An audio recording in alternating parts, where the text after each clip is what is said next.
Hello and welcome to this segment of psychoeducation. My name is Judith Epereje and I will be taking you through self-care. So let's get started. So self-care can simply be defined as those activities that people undertake to promote their own health, to ensure that they are free from illnesses, as well as just to restore their health. These activities do not have to involve a medical practitioner, a professional, like maybe a mental health professional, or another service provider, but these are activities that can be carried out by just an individual. A paper by Martinez et al.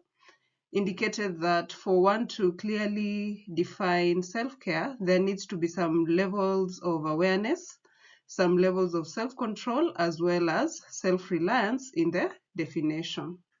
So another paper by Ayala et al., who did research on medical students, were able to find that for those medical students who intentionally engaged in self-care routines, there was an observation of low stress levels as well as a higher quality of life that was recorded. So we move on to Maslow's hierarchy of needs, a concept by Abraham Maslow. I'm not sure if you've heard about him, but he's the psychologist responsible for the self-actualization, Yeah, so basically what Maslow's hierarchy of needs outlines is some certain things that need to be met before one is able to get to self-actualization. So at the lower level of that pyramid that you can see here is physiological needs, which are basically biological requirements that are key for survival. These include basic needs like water, food, shelter, sleep, clothing, and all that. Then moving up above that, we have safety needs, which are basically security needs. So this could be like safety in terms of the environment that you live in, places that there are no crime or no violence, and then safety in terms of finances and also having safety nets. Then we move to aspects of love and belonging, which are connected to social connections, acceptance from family, friends, community, in a romantic relationship, or relationships rather, and then affection and intimacy. Then we move to esteem needs, which could include self-respect, self-confidence, recognition by other people, your levels of reputation, recognition, and the achievements that you've made in life, and how those influence your esteem. Then at the end of it all, or at the top of the pyramid, we then have self-actualization. So when you're self-actualized, you're able to be creative, you're able to focus on personal growth, you're able to pursue things that give you meaning, you're able to live a purpose-driven life. And basically what Maslow pointed at was that these lower needs need to have been met so that an individual is able to get to self-actualization, which is at the top of the pyramid.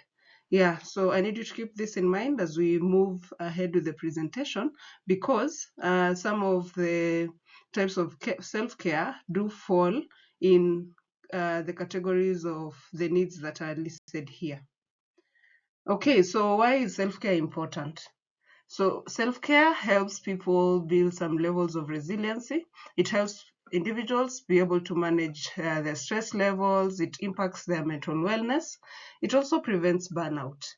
And for those people who are doing or are working jobs that are kind of heavy, like maybe you're a first responder, first responders could be doctors, nurses, it could be people serving in the military, as well as even mental health professionals. So self-care helps to prevent this vicarious trauma. It also prevents, when you take care of yourself, you're able to prevent harm to clients, harm to yourself, harm to the profession, and harm to the community as well.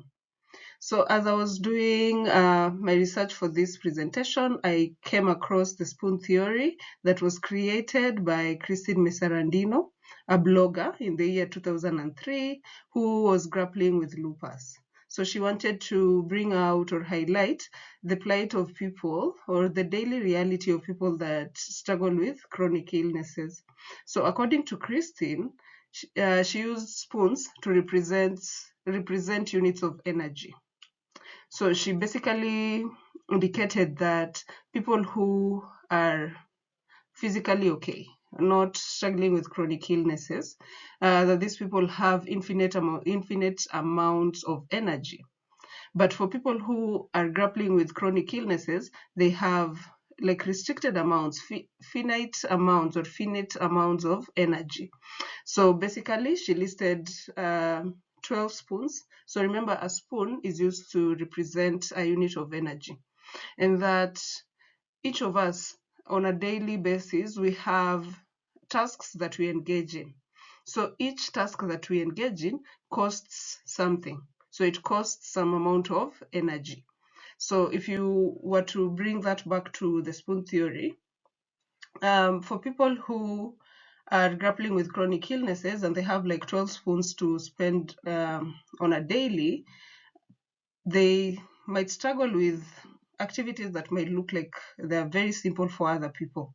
So maybe getting out of bed for someone who's chronically ill might require 1 spoon. Taking a shower might require 2 or 3 spoons. Brushing your teeth might require another 2 or even a spoon or more. So basically, if this person is supposed to use the 12 spoons throughout the day and they're using like 3-4 spoons just within an hour when they wake up, you can imagine for the rest of the day they might not have enough spoons to pull them or just see them through the day. So they might end up borrowing spoons or energy from the next day. That means when they wake up the next day, then they have less spoons or less amounts of energy. So why is that important to know? As you're self-caring, you're also taking care of your energy. So for people who are chronically ill or people who are grappling with mental illnesses, especially people who've gone through trauma, there's importance of planning around usage of your energy. Like where do I spend my spoons? Where do I save my spoons for other activities? And then to complement that, I came through the fork theory that was coined by Jane Rosenberg in the year 2018 to complement the spoon theory. So the fork theory has been used mainly in mental health spaces as well as in communities where people are chronically ill. So this fork theory describes how people accumulate external stressors until they get or reach to a breaking point. So remember, a fork could be something like small annoyances. It could also be big things like illnesses, like chronic illnesses, like mental illnesses. It could also be something like a death, yeah, an accident.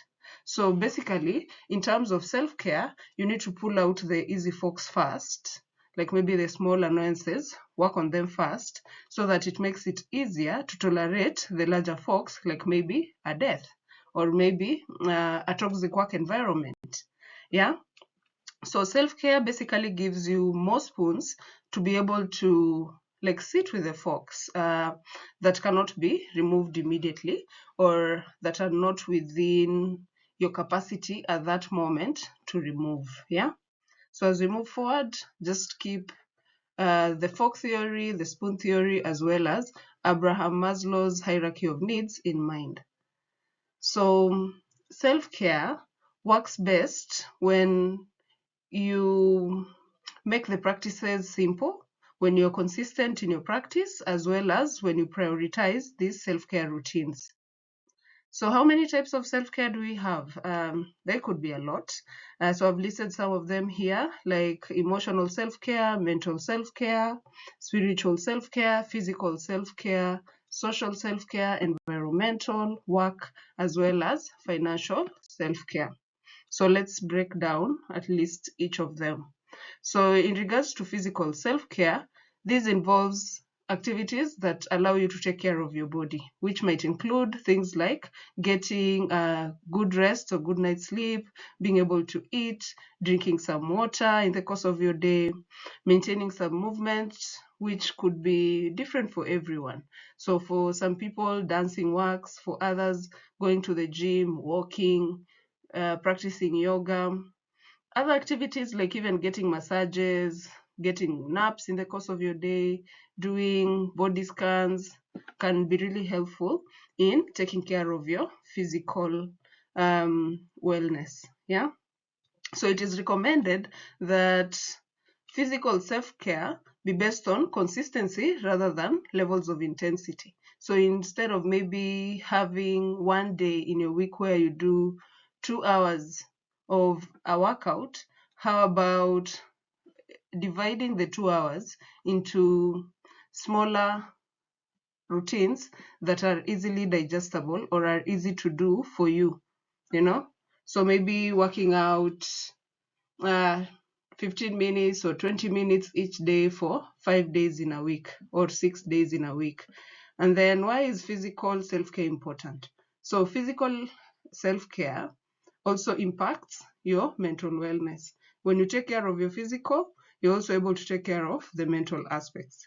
So it alleviates mental health issues like depression, anxiety levels. It also increases one's ability to have power over their life. Yeah, so that is self-agency or levels of autonomy. Then physical self-care can also boost one's endorphins levels or even oxytocin, which is the feel-good hormones. But it is important to know that life can happen. Things can get overwhelming sometimes. So what do you do when you fall off your routine? It is important to remember why you began in the first place. So what was your motivation for practice? But if you're not able to do the big workouts, say the 20 minutes workout, what is a placeholder? What is something that you can do instead to ensure that you still get your body moving, that you still are able to get that rest in, that you're still able to eat something, even if life is happening, So it is important to ask yourself some questions as you even think about physical self-care. Like, what does my body feel right now? What does my body need? And what does my body want? And then once you're able to be aware of that, then being able to do small things to give your body what it needs, vis-a-vis maybe perhaps what it wants at that point, or if you're able to give it what it needs and what it wants, well and good, yeah? Then we move on to emotional self-care, which is basically taking care of emotional wellness. And this could be having healthy ways of coping with daily stressors, being able to regulate your emotions as oftenly as you could, being able to sit with your emotions. So being aware of what you're feeling and then allowing these emotions to be present, not just trying to get rid of them, especially the big emotions such as anger, and sometimes just acknowledging how you're feeling at that point in time. Practicing gratitude can be a very big aspect of emotional wellness or emotional self-care. So this can be done by having a gratitude jar, gratitude journaling, as well as maybe having a community where you have time and talk about things that you're grateful for on that day or that week. And you could do this with a friend, a partner, It doesn't have to be a whole lot of people. Going for therapy, yeah, psychotherapy can also be some form of emotional self-care. Talking to a friend, but make sure that this friend is a safe person to you. And then taking care of your inner child, doing some inner child work or just having conversations with the inner child. Also, being able to recite guided affirmations, which are found everywhere. You can find some on YouTube. Being able to have some emotional release by crying, but also working on forgiveness, perhaps forgiving the self and forgiving others. Important questions to ask yourself could include, what emotions am I feeling right now? Where do I feel it in my body? What might be helpful in regulating the emotions that I'm feeling right now? Yeah. And then moving on to mental self-care.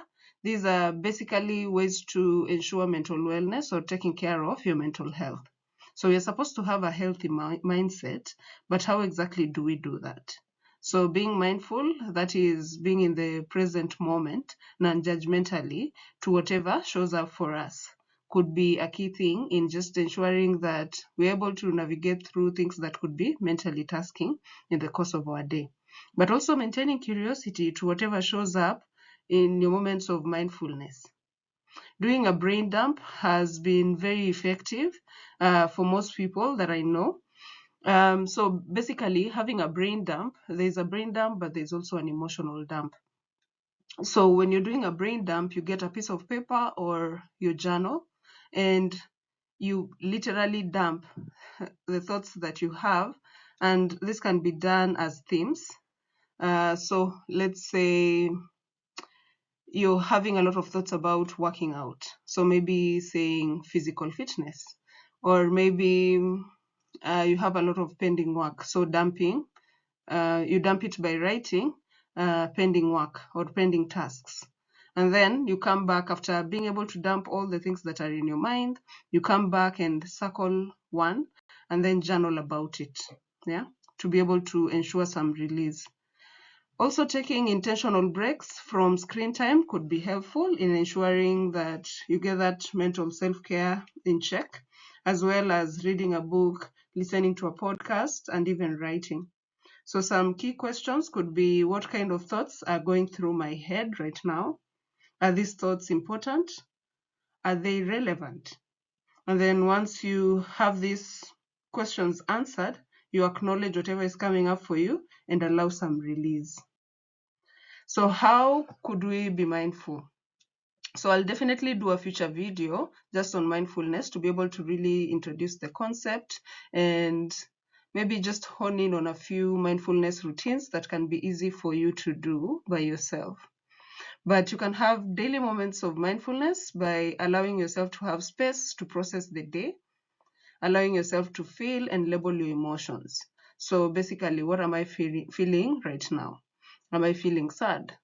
Am I feeling angry? Am I feeling happy? Am I feeling blue? And it is important to be able to label the right emotions that you're feeling.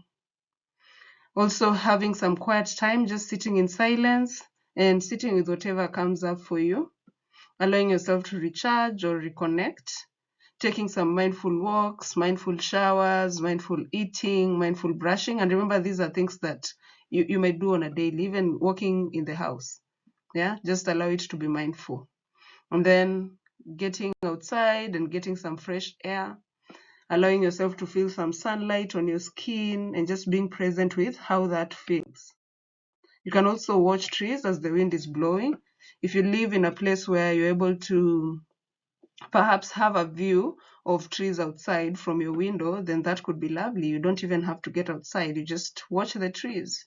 If you have a fireplace, sitting down and just watching the fires, having a day that is free from screen time, or just a time in your day where you have like 10 minutes, 20 minutes that you're not watching the TV, browsing through your phone and all that.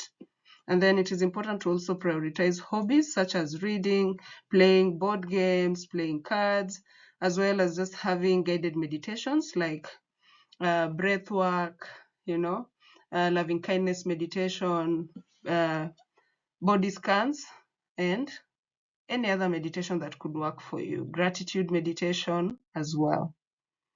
So moving on to spiritual self-care. These are practices that gives a person a sense of meaning, and this might be different for each of us. So for people who are religious, it could look like attending services. It could also look like having time for prayer, reciting a rosary, if you may be Catholic. It could also be reading scriptures. For others, it could mean spending time in nature, perhaps going on a walk in the forest, just spending time listening to the chirping of the birds, just breathing that fresh air, perhaps even walking barefoot to be able to connect with the earth, For others, it could also mean having a community of people with shared values and perhaps life philosophies, and then maybe having rituals that you can do to be able to connect with your spirituality. Then there's social self-care, which happens relationally. So are you able to build relationships that serve you? But even as you build relationships, are you able to make connections while maintaining healthy boundaries? You know? But even as you connect with other people, are you able to prioritize time for yourself so that you're not using a lot of spoons? Remember, you're not using a lot of spoons, maybe in social events or social connections that are a bit more draining for you, or social spaces that could present forks for you. So it is important to always ask yourself, so who can I turn to when I need help? Remember, you could have a lot of friends or be in relationships that do not really serve you. So it is also important to ask yourself, what relationships do I want to nurture? Which ones might not be serving me, and what do I do about those relationships that don't necessarily serve me? Yeah. And then we go to the environmental self-care, which is related to the spaces that we either live in or work in. These environments should give you some levels of safety. So other activities that, or key activities that could ensure some levels of environmental self-care include just organizing your space, being clean, or just ensuring that your space is clean, being able to declutter, also changing your environment, like going on vacation, or if you maybe work from home, are you able to get outside the house and find some other space outdoors that you can be able to just, have a change of environment? But you can also make your environment a bit appealing by listening to music that is calming, perhaps making your environment a bit more beautiful by having plants, and also just lighting candles, in your space. Yeah, so some questions that you can ask yourself around environmental self-care include, how does my space make me feel? What does my dream environment look like? What are some ways that I can transform my space today? Yeah. Then moving to financial self-care. So this is basically taking care of your money so that your money can be able to take care of you. And you can do this by ensuring that you pay your bills so that you're not, you don't find yourself in debts or sinking in debts. Also budgeting for what you spend, and then spending in a way that sustains you, And if you need to make big purchases, how about saving up for them? But also splurging when necessary. But it is also important to set boundaries around money, like what you spend your money on, who you spend your money on, and you don't have to give everyone money. Yeah, like everyone comes with an excuse why they need money and you had not planned for that, or you don't have the money, and then you go into your savings and get money and lend someone, and you're not sure if they would return. So some boundaries around your money. And then we can also have work self-care. So these are basically boundaries that you can put, or activities that you can do to ensure that work is not overtaxing us. So can you have healthy boundaries where you are not working past the required time? If it is maybe you work 8 to 5 or 9 to 5, how do you ensure that you're not working after hours, maybe replying to emails or picking calls? Then are you able to take scheduled breaks and lunches? Are you able to manage your time properly? Are you able to negotiate your needs at work, especially if things are not working for you? But if you need time off, are you able to ask for it? If you are feeling unwell, are you able to take time off, or will you be hard on yourself and still show up when you do not have, spoons to spend? And then are you able to prevent burnout? If you're not able to prevent burnout, are you able to recognize it when it shows up in your body? Yeah. So what are some of the tips that can be useful when it comes to self-care? So definitely having a variety of self-care routines, not just one.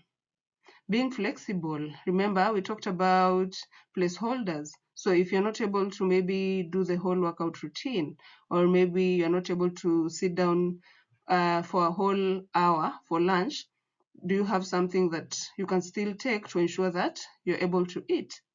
But also recognizing that what works for another person might not work for you. So what works best for you?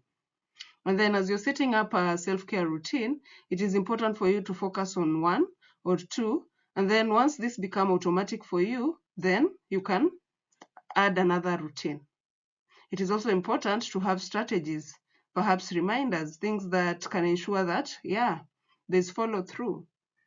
So perhaps having apps that can remind you of your self-care routine, perhaps journaling, perhaps having logs.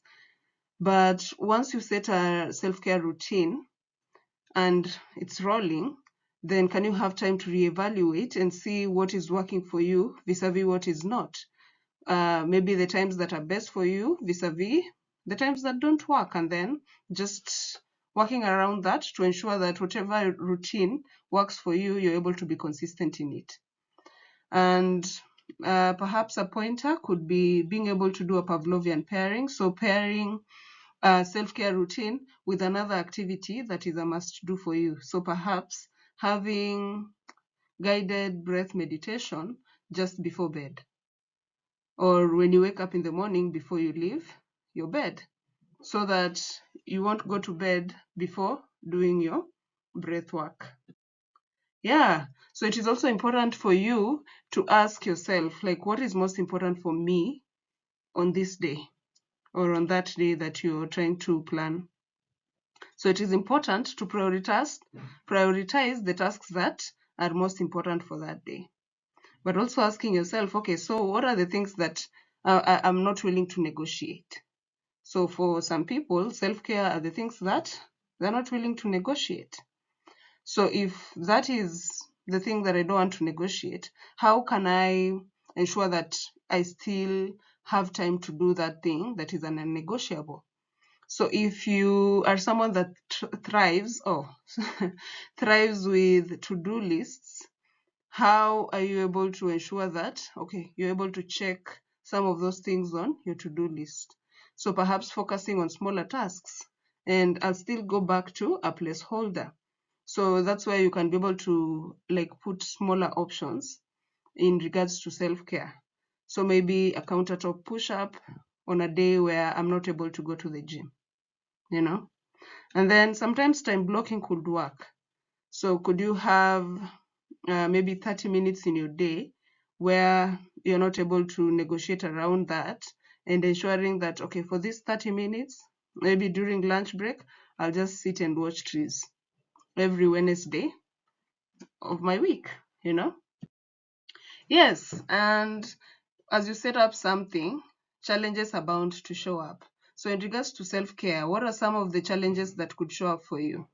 And constants of time could definitely show up, as well as some of the stories or narratives that we've been told around self-care, you know?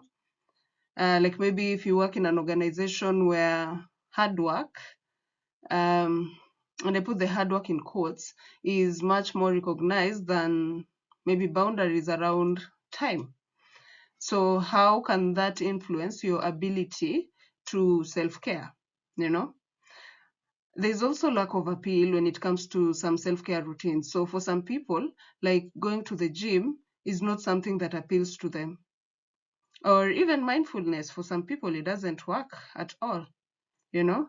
So how do you negotiate around these challenges? How do you become cognizant of these challenges, and what do you do to be able to mitigate them? Okay, so as we come to the end, I want us to just highlight a model that I found fascinating that was invented or coined by Dr. James Reason. It had nothing to do with psychology, but it was really fascinating because it was then tied to self-care quite recently. So the Swiss cheese model typically states that accidents happen, especially when you have multiple layers of things, you know, or a number of things grouped together. And when these things are grouped together to be able to maybe defend an error or prevent an error to occur, that there are holes or weaknesses that could still present challenges, you know. So each layer, like if you look at so it's called Swiss cheese model. So if you could look at slices of cheese layered together, each layer is supposed to represent a barrier, but the holes in the cheese could represent weaknesses in a system or things that might cause a system to fail. So how is it related to self-care? So Dr. Miranda adapted the Swiss cheese model to self-care. And basically, according to this visualization that you can see here, she highlighted each slice of cheese as a self-care routine. So perhaps one could be sleep, connecting with friends, setting boundaries, mindfulness, movement, fueling your body. And then the holes, remember we said the holes could be weaknesses or potential barriers. So the holes in these layers of cheese, according to Dr. Miranda, represent everyday stress. So remember the folks that we were talking about. Yeah. So each level or each method of self-care could have a weakness or could have holes in them. So how do you ensure that even as you're setting up a self-care routine, that you are not just relying on one routine of self-care or one way of self-caring, so that if you're not able to do that, or if it has potential weaknesses, how do you cover yourselves? How do you cover yourself and ensure that you take care of the gaps? So she recommends that having different kinds of self-care could really, literally take care of the gaps. Yeah. So thank you. We've come to the end of our presentation, and please leave a comment highlighting what maybe stood out for you, or if you have any question, just leave it in the comment below. I'll find time to interact with it and then get back to you. So until the next one, bye.